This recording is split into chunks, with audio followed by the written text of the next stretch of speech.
No, I can't stop dancing. Okay. All right, the stream should be starting. There we go. Cool.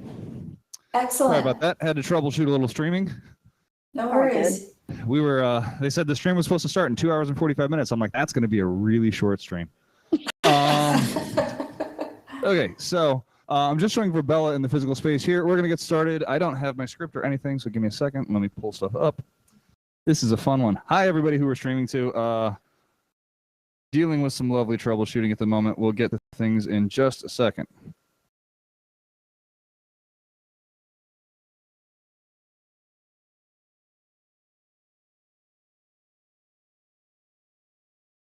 That's what it takes when you're breaking barriers, right, Matt? That's right.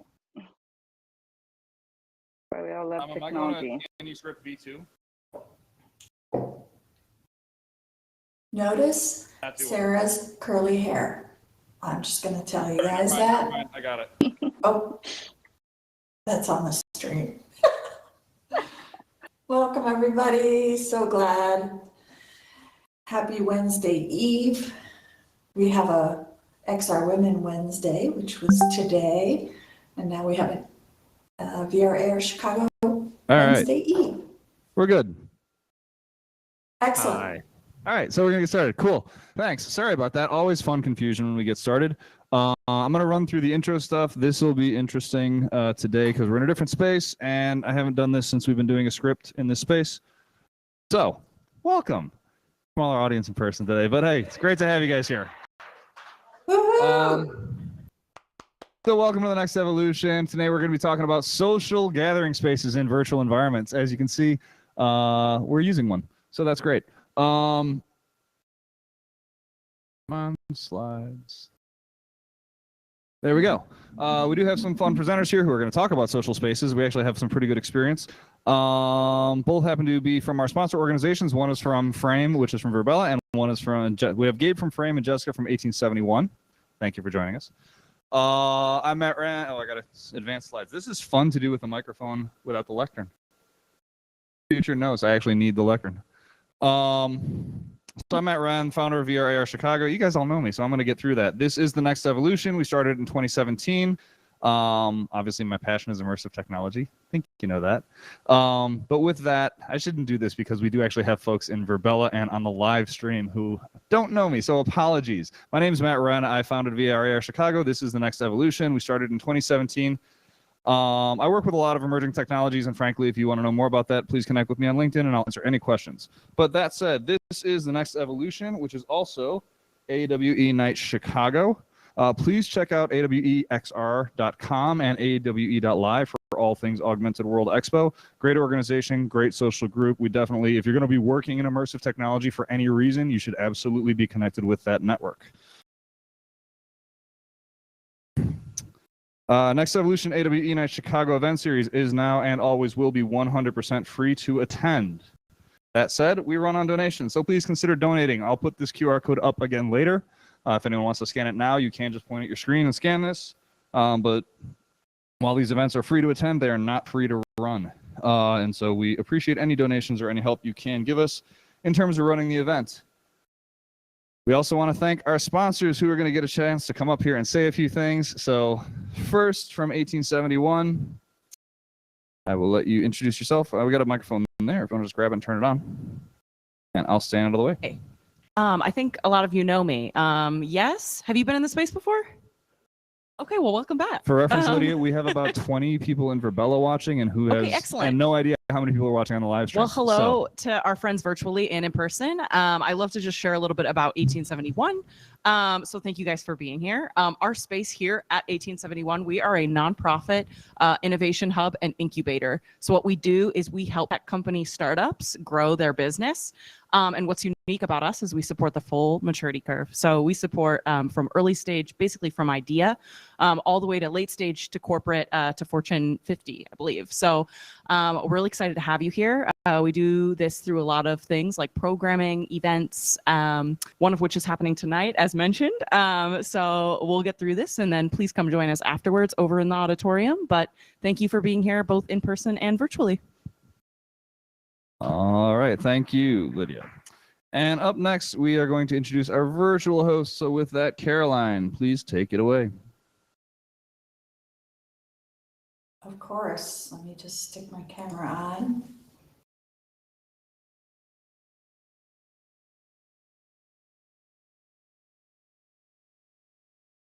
Hello, I'm Caroline Dennis. I'm one of the virtual hosts. It's really great to be here tonight. First off, I'd like to introduce one of our Virbela Open Campus representatives, Sarah. Please give us a little intro on our campus. Sure. Hi, everyone. So Open Campus is built by Virbela. There are many Virbela worlds, but Open Campus is unique in that I lead a great team that helps to lead and build community. So we're treating it like any other great city. There are things going on here all the time, including great programming like this event you're here for tonight. People come here to work and learn and network every single day. So we would invite anyone to come check out. It is free and we're on 24/7. So welcome. Thank you. Awesome. Awesome. And I also wanted to introduce myself. My name is Caroline Dennis, and I am the founder of 2 Degrees. I run a consulting company that helps founders and organizations with go-to-market strategies and align product market fit across an adjacent group of technologies in XR and AI and blockchain and precision medicine. So I care deeply about building sustainable communities in Web3, and I'm thrilled to be here tonight. So a little bit about me. And I am also a very engaged part of the leadership team for XR Women. XR Women has just today, we actually had our 150th event over the course of 3 years. This is a community that is over 700 women from 60 countries.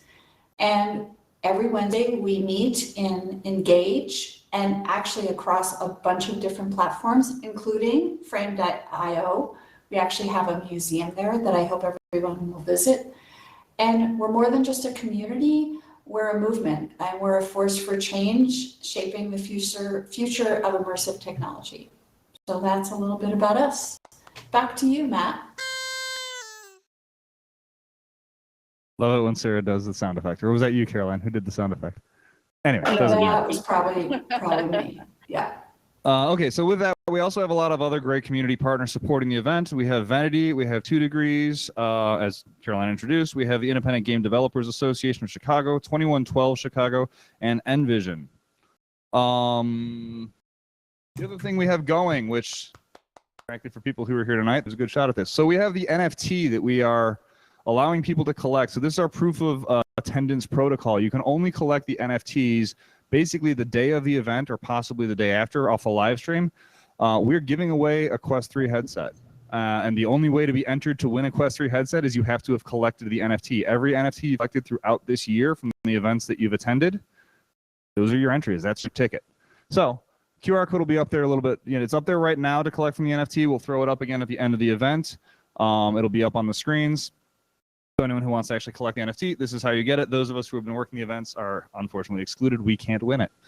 Damn. With that said, right, I want to talk a little bit about just the kind of the topic here in social spaces. So before we introduce our team, so social spaces, when we're saying the top here for this in the industry or the event is VR and social spaces. So Virbela is clearly one of the social spaces we're talking about. As soon as VR became a thing, as soon as VR, like it became a consumer technology, social spaces were one of the first applications that really came out with it. Facebook launched Spaces. That was one of the first ones. There was another environment called AltSpace. There's a ton of these virtual environments you'll talk to. I can rattle off a lot of them. There's VR Chat, there's Rec Room, but ultimately, like a lot of things with the technology, people wanted to gather and actually get together and do things. And the other thing about the social spaces is there's a lot of different purposes for it. So Rec Room is definitely made for entertainment. You know, people will just go in there socially, and there's a whole bunch of different gaming kind of environments that they can get into. I remember there's a paintball game. AltSpace had an ultimate frisbee game. But in addition to all the social purposes, obviously Virbela evolved primarily for kind of co-working, frankly. It was a virtual co-working space, but obviously they also have a lot of the tools up here for doing presentations and doing programming. So, you know, that's what we want to talk about, is we want to talk about kind of how the social spaces have evolved, what they've been using. We're happy to answer any questions you guys have about them, but ultimately we want to present 2 examples of social spaces, and just talk about how it's worked, where they've been, where they're at, where they're going, and get, frankly, a little bit of experience with customer perspective on using some of them. So with that, I'm going to introduce, so our speakers tonight are Jessica Pratt from 1871 and Gabe Baker from Frame VR. And up first, Jessica. Welcome. So, thank you much.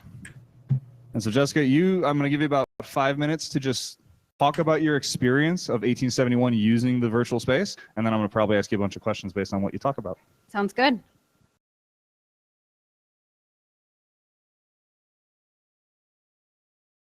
Perfect. So 1871, one of the ways in which we actually use this platform is to host our annual intern and job fair. So traditionally we would host it in person in the space such as the auditorium. And you know, it's really important to us to host such an event is we provide ways for our member companies to connect with emerging talent. That's really the purpose, and what we do is how do we educate and make sure that our members are equipped as their companies are scaling to provide them with education and the opportunities to connect with companies, and also provide a way for job seekers to have a different avenue in which to make those connections. So as I mentioned, the purpose is to really connect our member companies with emerging talent. So we focus primarily on those who are still in school, whether that is at the undergraduate or graduate level, or maybe those who are switching into a career in technology. We connect them with our member companies here who are looking to essentially hire them for internship roles or full-time opportunities. This is actually a couple screenshots from the event that we held itself. The first photo here is a welcome area, and that's our team photo actually in the space itself.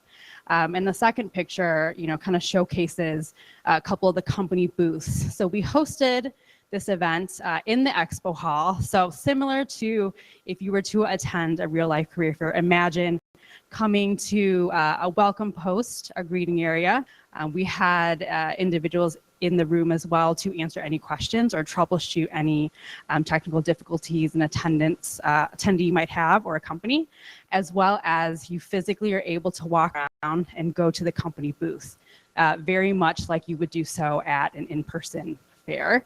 I think one of the great things about these booths is that you can brand them in any way that you'd like with company branding. And from a planning perspective, it really does take a whole team, from our marketing team helping with branding out the expo hall, helping companies brand their booths, our events team ensuring that our attendees and our companies knew the logistics, and also making sure that our staff knew what they had to do in terms of what were their roles and responsibilities. So very similar to how you would host a career connection event, and all the way from our membership team, making sure that our companies were engaged and aware of how to take part in this space.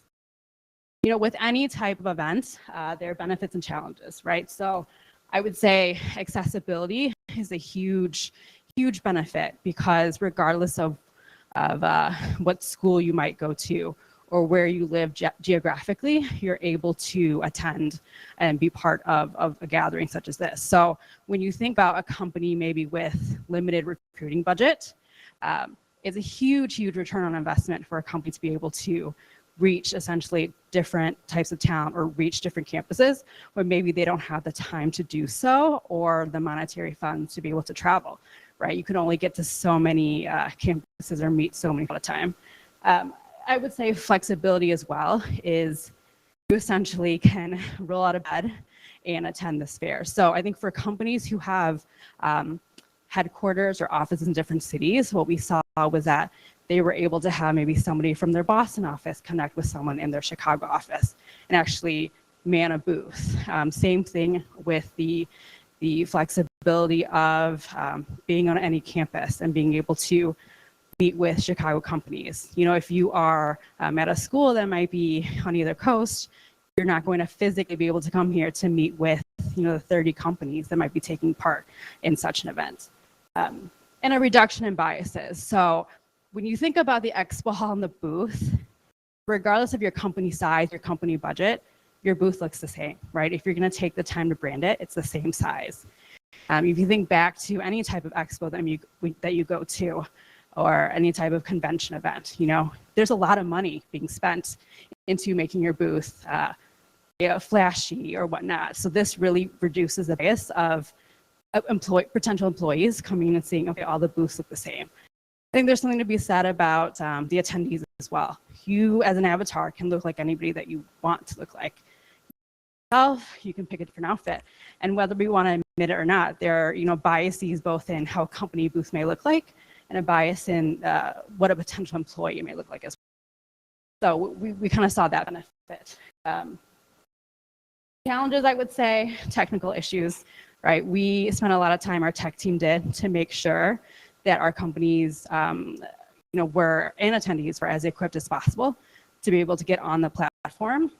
We ran this event 3 times. So each time we learned what do people really need, how much time is being spent, and really it's a lot more time than, you know, just showing up to a physical space, right? You're having to download the platform, you're having to create your avatar, create a profile. So there are actually a lot of barriers in terms of those technical issues. And of course, adoption of the platform. Not everybody wants to be an avatar and walk around. For some people, it's great, right? Other people really like that human and in-person interaction. So for us, it was also educating on, come and try this out, here are the benefits, to see if you like it or not. Of course, engagement barriers. We had to do, I would say, a lot more hand-holding to make sure that people, you know, got their booth set up and made sure that they created their profile and were able to get on and be on a timely manner. I think so much of what we're used to doing is just a one click and we're on. It's a little bit different than a Zoom where you have a couple more steps to make sure you're ready. So I think for us, the barriers and technical issues, we had a lot more with the bigger companies, especially with their firewalls and trying to work with their IT teams to get those bigger companies on our platform. So, you know, for some companies, they're going to say yes, you know, we can work with you and we can get on. For other companies, we lend them laptops, honestly, so they could just kind of bypass their company firewall. So some things to work through there. Ensuring success, I talked a little bit about it, but it's guidelines and tutorials as much as possible in different ways, whether that is an info session or a one-on-one call with our tech team to make sure that each attendee felt comfortable and each company felt comfortable before the event itself. It's that technical support, right? It is making sure that we're providing all instructions and providing access to our tech team to be able to make sure that they're able to get on, whether that's physically loaning a laptop. In some cases, companies would actually come into our space to make sure that they were able to connect. And then engagement tactics. So this is the last slide. 25 plus member companies engaged, average per event, 200 plus attendees, you know, and a huge increase in our talent community being engaged. A win. Okay, so I try to talk fast. there we go. Yeah, that worked. All right, so the fun questions and answers. So would you continue doing it? I think there are pros and cons. We actually ran an in-person and virtual both. And I think it's different. Right now, we're seeing a lot more people come back to our events and wanting that in-person connection. From a global perspective, we're engaging more individuals. So I wouldn't say no, but we, you know, it's just, even though we had 200 attendees, what I didn't tell you was that the list was 700 people. So when you talk about like a show rate percentage, less than 50%. So a lot of registration, a lot of no-show. Yes, yes. Okay. Would you say that the value that you delivered in terms of hosting these events was actually worth kind of the additional? Obviously, there's a learning curve. We're all, everyone who's ever run an event the first time through, there's a big learning curve to it. Would you say that effectively the value was worth the investment? The learning curve? Well, of the time, the learning curve, the money that it costs to set up the platform, all of that. Yeah, definitely for the program itself. I think where we could have had more value is we had a whole campus, right?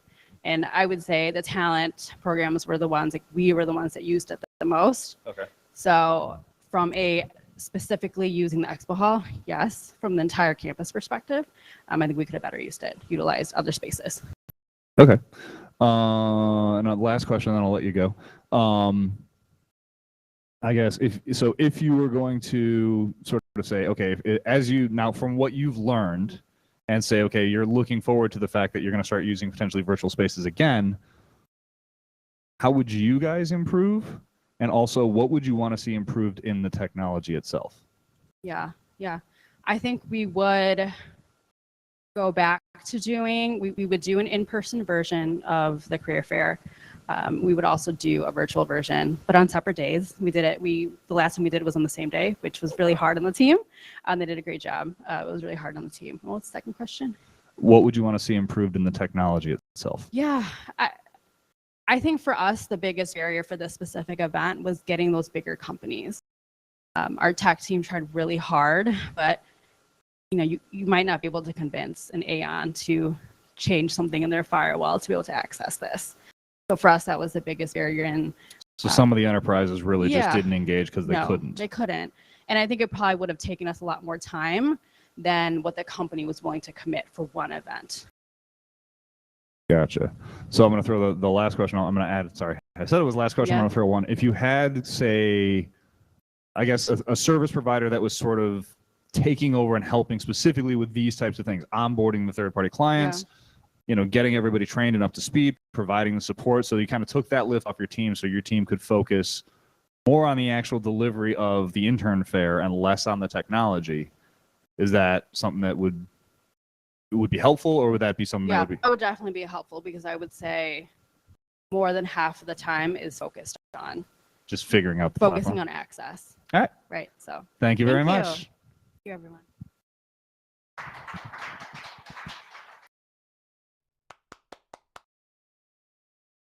All right. So now we've heard from somebody who is actually using the platform, like an actual customer use of a virtual platform specifically for business purposes. Up next, we have Gabe Baker, who is the builder of one of these platforms. So Gabe, I'm going to toss it over to Caroline to provide an introduction for Gabe, and then Gabe can go. Caroline, you there? Awesome. Yes, I am. So Gabe is a former teacher and an education researcher and a developer, many other things. And he is the founder of product manager at frame.io. This is a browser-based metaverse platform for immersive creation and collaboration that works on desktop and mobile and VR. So this will be a really interesting perspective on that. So Gabe, take it away. Hi there. Can you all hear me okay? We can. Cool. Thanks for that introduction. I'm going to talk just only a little bit about Frame, and then I want to talk a little bit about kind of the industry at large and what I see as kind of the next frontier for social immersive technology. And I'm going to use the word metaverse as just a catch-all for that. First, a little preface. My opinions here do not reflect the opinions of the event hosts, nor do they reflect the opinions of my employer. So yeah, first off, Frame, I encourage any of you to try it if you're interested in just trying out one of these 3D social spaces. The link is just framevr.io. We try to make it easy for people to get in there and create a space. You'll end up with your own nice, unique link, and then you can just share that link with someone and be right inside of a 3D immersive space with them. In there, we try to make it easy to, of course, do the basics of meeting stuff, talking and video and screen share, but you can also customize the space in a lot of interesting ways. You can bring in your own 3D models, bring in your own 360 photos, things like that, and you can really make it your own with sort of a no-code editor. check out Frame and check out many other things too. It's a pretty hot space, and the tool you pick depends on what it is you're trying to do when you're in these meetings or holding these events. But okay, now taking a step back, I want to kind of talk about the industry at large and some of the trends that I see that might very well be shaping not just the future of immersive online spaces, but also kind of the future of, I think, technology at large. So first, kind of, where are we right now in this hype cycle? I sort of see us right now as in like a valley of the metaverse hype cycle that started a couple of years ago when Facebook changed their name to Meta. At that point, we were promised that the metaverse would change everything, and that by now, just about every meeting that you were in online would be in some kind of 3D social space. And then every big company made promises to this extent. Of course, that hasn't played out. But that hype cycle was only one of many hype cycles that have already happened around the metaverse and VR generally. And I was doing this when I did my graduate work. I was doing this 10 years ago. And at the time, all the research was done on Second Life, which was a very popular virtual world platform from 10, 15 years ago. And when that first came out, it was also like started a hype cycle at that time. And 10 years before that, there was another one when the very first super clunky VR headsets were coming out of universities. We were also told that it was only a matter of years before VR would change everything. So where it is now, I think we're like a few years after the peak of another hype cycle. We're in the valley of it, especially because artificial intelligence has kind of taken over the technology world as like the buzzword of the day. There's a little bit like a lot of the energy has been drained out of the metaverse space and has gone into the AI space. But next year, I think we will see like yet another sort of revival of metaverse, VR, AR, immersive technology, because Apple's headset comes out, the Vision Pro, which many of you may or may not be aware of. But when Apple enters a space like this, it's generally like an industry-defining moment. Even if it's not right then, that year, it's usually the start of something quite big. When they entered the smartwatch space, they essentially redefined it and made a market that was much bigger than it was before. Of course, the smartphone. So Apple kind of putting their weight behind this space is sort of a big deal. Meta also has recently released their new hardware, the Quest 3, and I'm going to talk a little bit more about that in a second. I encourage any of you who are interested in VR and AR to potentially think about picking one up. I think it's a really interesting device. So when I think about like companies that are being built around the metaverse and immersive social spaces, there's always been enough value there and enough interest that kind of persists throughout all of these different hype cycles. And even when the hype cycle is low, they actually can exist just fine. And Second Life that I mentioned before is actually still quite a robust business. But I think the businesses that are really able to stick around, the ones that can thrive, even when they really need to be sticky outside of whatever prevalent transient buzzwords of the day are.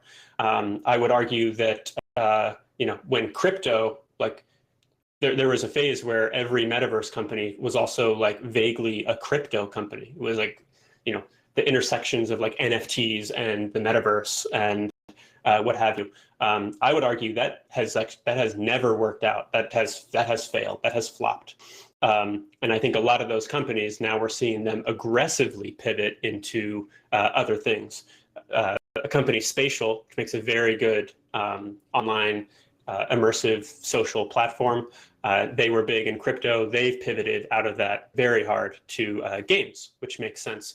And I'd say that 1 minute, Gabe. Oh, 1 minute. Oh boy. Okay. I would just say on this topic, one trend that I do think is interesting is actually the intersection of AI and the metaverse. I do think that AI, generative AI, and AI generally in the context of collaboration tools can add a lot of value. We're going to be exploring this a little bit on the Frame side. And then the other trend that I think is very interesting is augmented reality, which is when you're in a headset and you're looking out at the world around you and it has a digital layer on top of it. I think the most impactful social immersive experience I've had ever was playing ping pong with my brother. He's in Denver with a Quest headset. I'm in California with my Quest headset, and we're both in like augmented reality mode. So I'm actually looking at my room around me, but the headset is overlaying a ping pong table and my brother as an avatar in my room. In Denver, he has the same experience, but he's in his room and he sees me as an avatar and he's got a ping pong table positioned in the middle of his room, and we're just talking and playing ping pong, and we're sort of like co-located, even though we're both in different spaces and it looks like we're in different spaces. There's something very interesting that's going to happen, I think, with these collaborative environments when we think about how augmented reality is in the mix as well.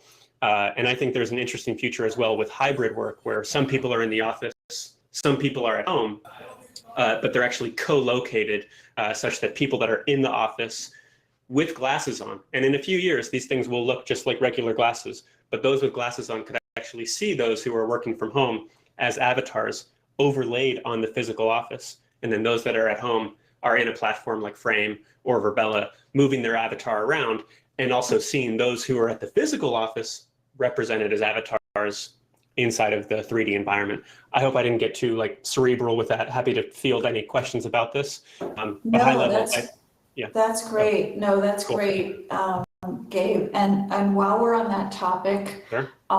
Give us a sense of what are the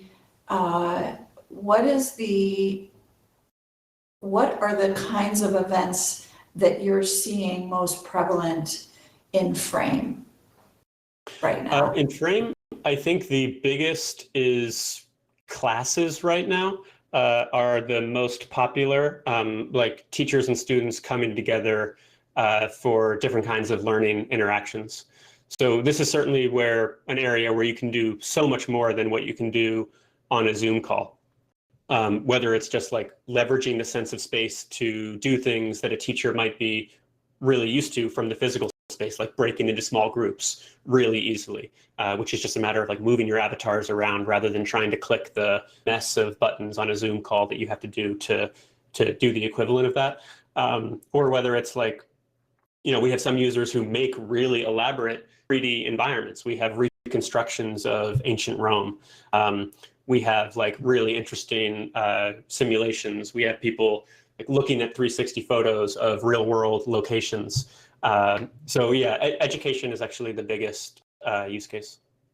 Sure. And on that note, that does resonate to me with what Verbella is doing, because Verbella has had educational and even undergraduate programs running here on campus, as well as a lot of other events like this. Can you tell us a little bit about what is that partnership like? So Verbella and Frame, because for those who aren't familiar, so Verbella is a large campus and you download it, and Frame, on the other hand, is a browser-based technology. Can you give us a little understanding of what that partnership is about?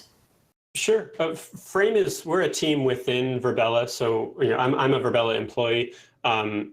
Where I started this thing basically going to Alex, the CEO of Verbella, and saying, hey, I think we can, Verbella is great, but I see some people have a hard time with the download and the install. Some people might be on Chromebooks where installing stuff generally is tough. So I said, let's take a crack at doing something right on the web. Now, there are pros and cons to these two products. Verbella is very good at like really large scale interactions. Frame is a little bit leaner. You can have pretty big meetings, but not quite as big. But it's easier to get into. So there are pros and cons to each. Right. And from a social sort of spaces perspective, what have you what do you see happening within that universe going forward, especially with platforms like Frame that are really accessible and people can create their own frames? That's one of the things I thought was really interesting about Frame, is that it's pretty easy to create your own place, your own room, your own frame. How do you see that happening over the next, I don't know, it's really in short time spans, isn't it? For a couple of years of how people will start experimenting with those spaces. Yeah, so we're always going to try to keep it as easy as we can for people to just get in there and just create a space. There's certainly a challenge on us right now, though, to figure out a really sustainable business model around that. We launched our freemium plan earlier this year that, you know, as soon as you want to have like more than a couple spaces, and as soon as you want to have more than a couple people in those spaces at once, then you need to pick up a plan.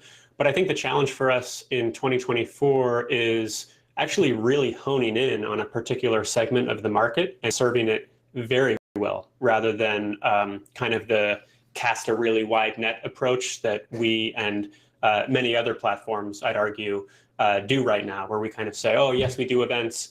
Yes, we do education. Yes, we do, you know, this, that, and the other thing, which we do. But I'd argue that a lack of focus on a specific one of those areas has been a challenge that we need to kind of overcome. So that's kind of a phase I'm in right now, is really trying to hone in on, okay, like what are like the one or two really particular use cases that if we just honed in on very specifically and served very well and had really good product market fit, you know, what are those segments? And then let's really aggressively go after them. Because if you're casting a really wide net, then it really bogs down the product development like life cycle, I'd say. You're trying to build features that sort of vaguely suit everyone. It's like this kind of delicate balancing act, and it's not one we can do forever. So that's what we're thinking ahead. That's one of the challenges on my plate right now. Well, and I think it's great because in a way we're in this sort of living lab, right? People are just trying these ideas out and experimenting with them. And one of the things I love about social spaces like Verbella and Frame is that you have audio, spatial audio. Maybe you could speak just a second here on that. That evolution has been really big for spaces like this, because it means that you can have more people in a space without having to sort of talk over. And that still has some way to go, but I'm curious what your opinions on that spatial audio are. Oh yeah, yes. I mean, spatial audio is hugely important when you think about like when you're comparing interacting in the social 3D space to something like Zoom. You know, in Zoom, you're given a visual reminder that you're not actually in the same place with other people on the call. When you look at other people's video grids, you see their background, it's always very upfront that you're not together. But when you're in a 3D space with other people, you have the sense of shared space, but that space only really works because of the spatial audio. It's like these two things really fit together. When you walk up to someone, you hear them louder. It's things that you're used to from the real world that make interacting in these spaces, even though it can be new and a little bit zany and a little bit wild, actually feel sort of natural. I mentioned that case of like how easy it is and natural it is to break into small groups. That's because of that like spatial audio. It's because audio works the way it does in an actual physical space. But then of course, the other side of it is when you're in the metaverse, you're not bound by the typical rules of like physics and reality. So, you know, we make it so that if you want to flip on your megaphone and just bypass the spatial audio so that you can be heard by anyone throughout the space, you know, we give you those superpowers as well. So yeah, That's spatial audio. amazing. That's amazing. Well, if you haven't checked out Frame, please do. It's really, it's accessible, it's easy, and I know a number of us here who are willing to show you around if you're having any hesitation on that.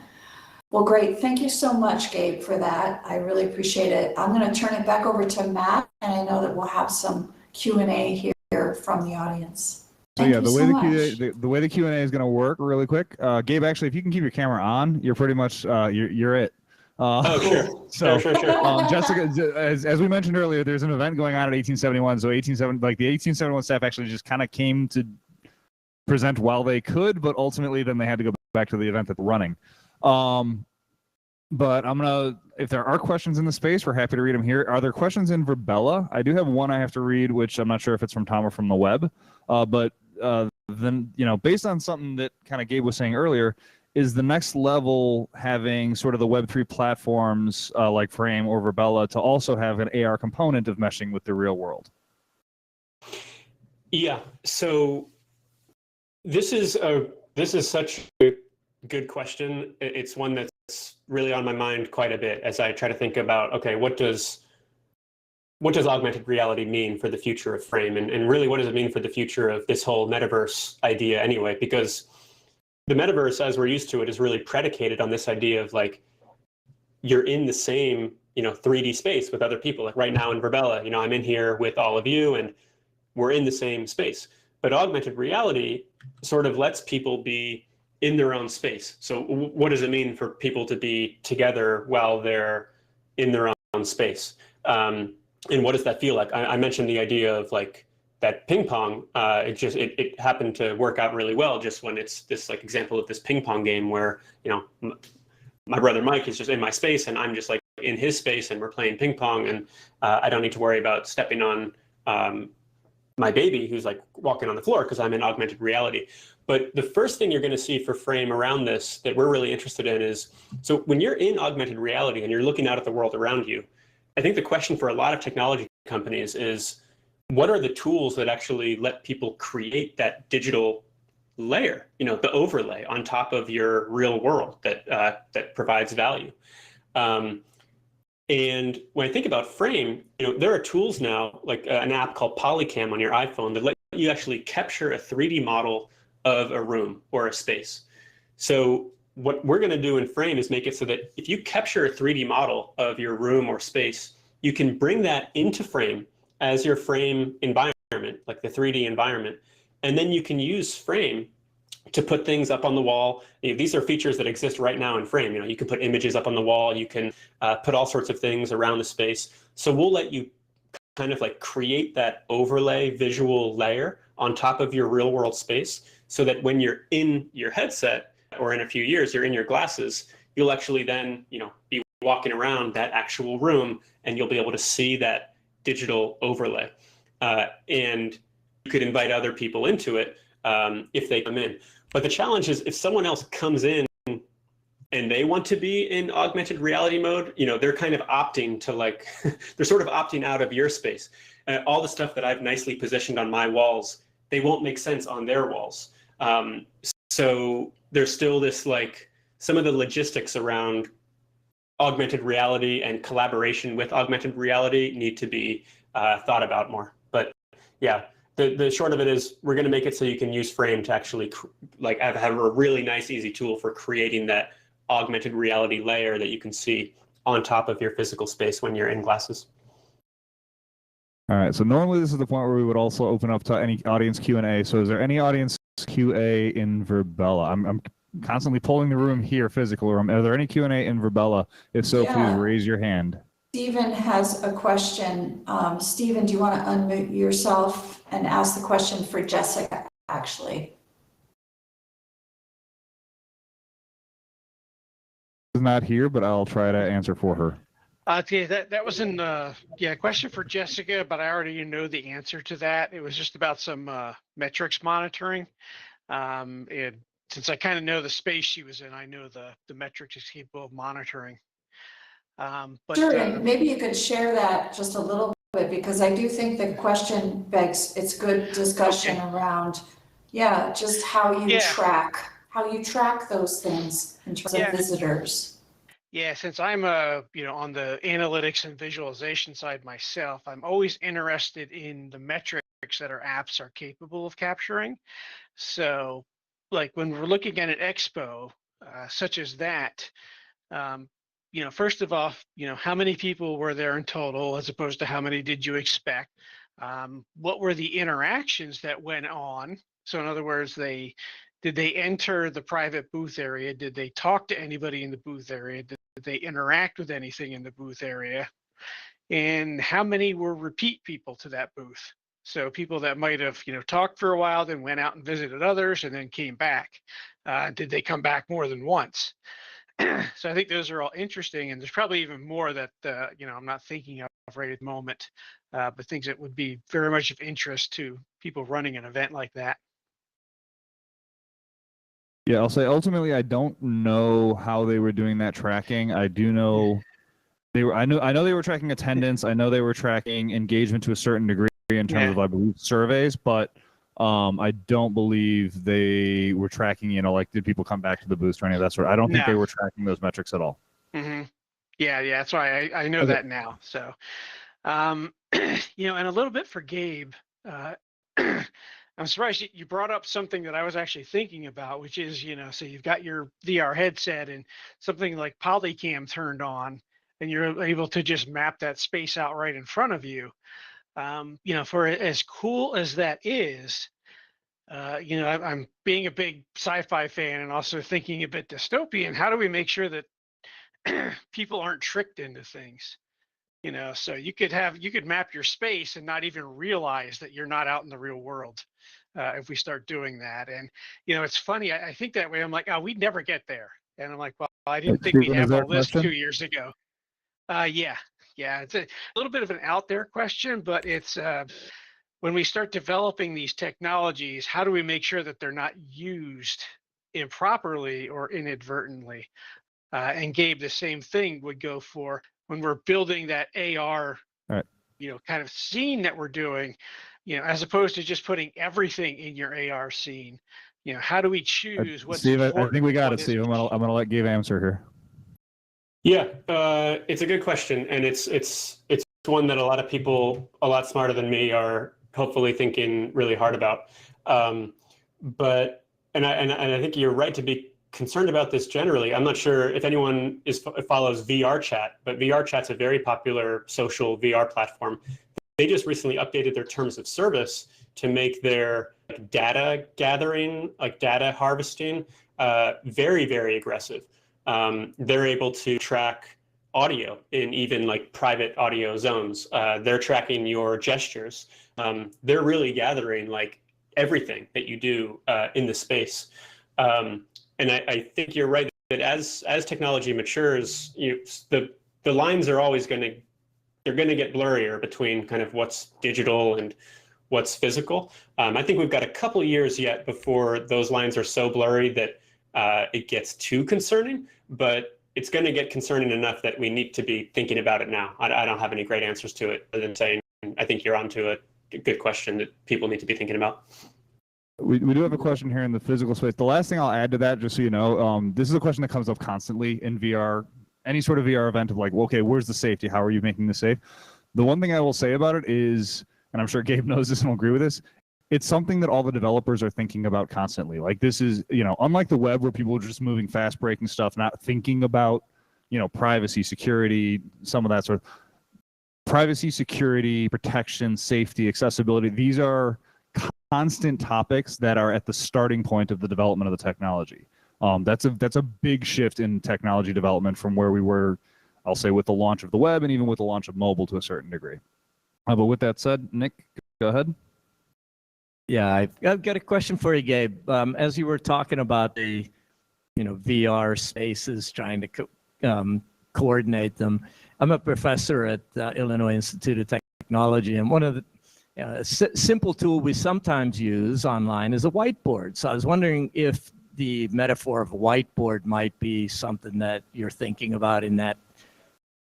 No, but I mean for the AR piece, not for, just actually thinking about how to, as a way to think about how do you coordinate in AR, because we do that on the whiteboard, right? Now it's a 3D, right? So all I'm thinking about is how do you expand that into 3D as opposed to just 2D?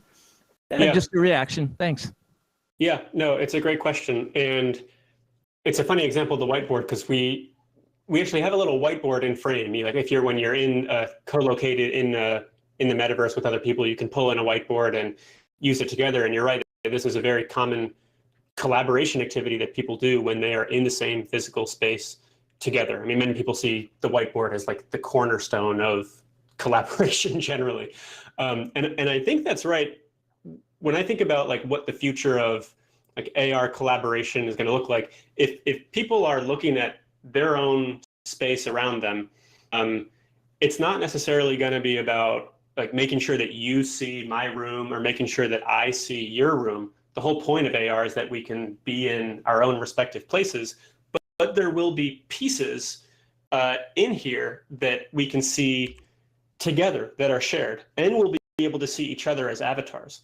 So I almost think that what we need, if we're guaranteed to have the same like size, like a chunk of a room that we have carved out, like 5 by 5 space that I have in my room, and there's a 5 by 5 space that you have in your room, then I see that as actually working out really nicely. Within that space, we could have all manner of things, a 3D model, a whiteboard, a video, an image.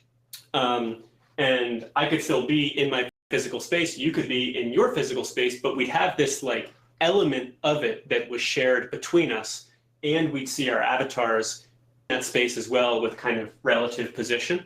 And I think that's probably the way it's going to look, kind of like AR-based collaboration. Like we'll have that big whiteboard, I'll see it in my room, you'll see it in your room, I'll see you, you'll see me, but we won't be in a fully shared 3D space. We'll just be a segment of the space that we have shared together and can work with. I hope that made any kind of sense. I think it's a great question. So I'm going to add to that really quickly just because I've seen the technology. So this is actually a really huge thing when it comes to VR that's happening within the military with DoD. So the concept, I don't know if you guys have heard the term the sand table, which is effectively, if you're mission planning, there's this table and, you put your maps on there, you put all the pieces on there, you put all your information on there, and pretty much everyone stands around it, works and plans and talks. And that is one of the big things that they're trying to do with AR right now. So, if you want to, if you're physically standing at it, you can access it. If you're accessing it in VR, you can access it in VR, completely virtual. Or if you want to be in an AR environment with people around you who are also, so you can collaborate live with the people who are there physically, but also see all of the virtual elements at the same time. So this is a big technology that's happening, and like the tools that they're building, in addition to having full scale, like, you can actually effectively practice an AI battle and be like, oh, how did it turn out? You can also have things like whiteboards and videos and notepads and all of those tools. So that is a big technology that's taking place. Again, I've seen prototypes of that technology already. I know a lot of that has been requested, and there's a lot more under development right now. I'm actually kind of curious if anyone's actually named their company Sandtable VR or anything yet. I'm surprised no one has if there isn't. But with that, any more questions in Verbella, Caroline? I don't think so, unless All right, anyone has anything else. I promised everybody we would do a short event today so that people could actually get to the social. So I do want to end it really here. Thank you, Gabe, very much. I look forward to talking to you further. I have a lot of questions that I'm not going to ask because they're very just technical stuff. And obviously, I've talked to you in the past. You've supported one of my events live. Thank you for that, by the way, previously. But with that, we are going to wrap it because I promised we would wrap it earlier. I will give Gabe, if you want to just take a minute or two and give a final statement, anything you want to talk about, your choice. I'm going to do some housekeeping. I'll give you a chance to think about it. I'm not going to throw you on the spot right now. But yeah, a final comment. Caroline will have a final comment. Housekeeping. Actually, I'm just going to throw the NFT chain up there right now so anyone can scan it if they want to. That way it's live. But with that, we are taking January off. So, or we're not taking January off. What's up? That's not the NFT? Oh, that's the charitable donation. I do like the charitable. I'll throw the charitable donation up now, and I'll get back to the NFT in a moment. Give me a second. I'm trying to get to my script. So, while we're preparing for final thoughts, the last thing I'm going to say is January, we're having a social event only. So there will be no virtual component to the social event. We're hosting an event at the Raven Room, formerly Redline VR. We'll be up there, I believe, on January 10th. And I don't know the time yet, but it'll be available on our website and on our socials, which will be up on the next slide. So please follow us and you'll be able to find all the information there. But with that, again, please collect the NFT if you want to be entered to win the Quest 3 that we're going to give away. We're going to give the Quest 3 away probably next week or the following week. We do want to make sure we have to work with the NFT provider to frankly get all the entries and then be able to do a random draw of them. So with that, Gabe, do you have a final thought? Yeah, I would just say to anyone who wants to check out Frame, obviously just don't hesitate. I'm happy to just meet you in there and talk shop. I'm just Gabe at framevr.io.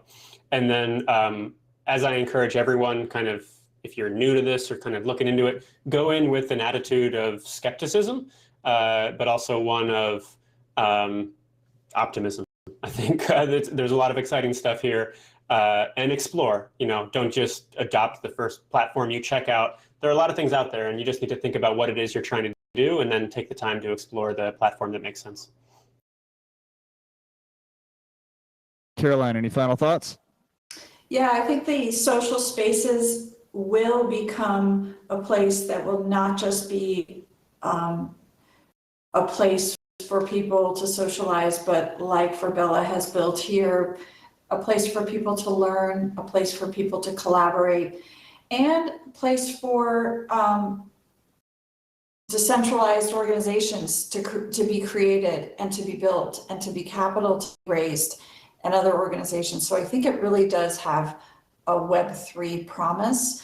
And I just encourage you, there's so many communities that are actually doing incredible work right now. It really doesn't have to be 5 years in advance. So just decide to try it, reach out to any of us and try it, because we're doing meaningful stuff and having meaningful conversations. So thank you. All right, and I'm just gonna wrap this up really quickly so we can get to the social party. There's lots of these spaces. We've talked about 3 of them. There are, at the time, I was gonna say at the beginning of the pandemic, I think I cataloged about 40 different social VR environments, and we kind of went through them to verify like what the capabilities of each one were to be able to know where we could host an event. I'm sure there are more now. Some have come, some have gone. Allspace is unfortunately no longer with us, but other ones have come up in its place. So yeah, definitely check them out, try them out, go into it with skepticism, see what they're good at, what they're not good at.